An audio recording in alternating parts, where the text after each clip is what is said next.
Megastar Krishna 12వ చిత్రం అసాధ్యుడు కథకు అనుగుణంగా కొద్దిసేపు సీతారామరాజు కనిపించాల్సి వచ్చింది.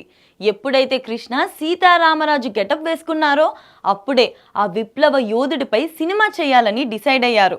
అయితే అప్పుడప్పుడే కృష్ణ హీరోగా ఇండస్ట్రీలో నిలదొక్కుంటున్న టైం అది. హీరోగానే అక్కినేని నాగేశ్వరరావుతో అల్లూరి బయోపిక్ తెరకెక్కించాలని తాతినేని ప్రకాష్ రావు ప్రయత్నాలు చేశారు. కానీ అవి నెరవేరలేదు. నటరత్న ఎన్టీఆర్కి కూడా ఇదే ఆలోచన వచ్చింది. నాటక రచయిత పడాల రామారావుని పిలిపించి సీతారామరాజు కథ రెడీ చేయమని ఎన్టీఆర్ అడిగారు. అయితే ఎందుకో ఎన్టీఆర్ కూడా ఆ ప్రయత్నాన్ని విరమించుకున్నారు.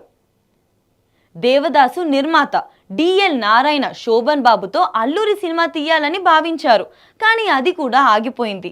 కృష్ణ ఇవన్నీ గమనిస్తూనే ఉన్నారు. తన మనసులోని కోరిక మాత్రం ఎవ్వరికీ చెప్పలేదు. కొన్నేళ్ల తర్వాత ఆ సమయం రానే వచ్చింది. త్రిపురనేని మహారథితో సీతారామరాజు స్క్రిప్ట్ రెడీ చేయమని చెప్పారు. అయితే మహారథి అప్పట్లో బిజీ రైటర్. సీతారామరాజు స్క్రిప్ట్ కోసం తన చేతి దాకా వచ్చిన సినిమాలన్నింటినీ కూడా వదులుకోవాల్సి వచ్చింది.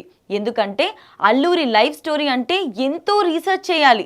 ఆ యోధుని చరిత్రను పరిశోధించి పకడ్బందీగా స్క్రిప్ట్ రెడీ చేశారు త్రిపురనేని మహారథి.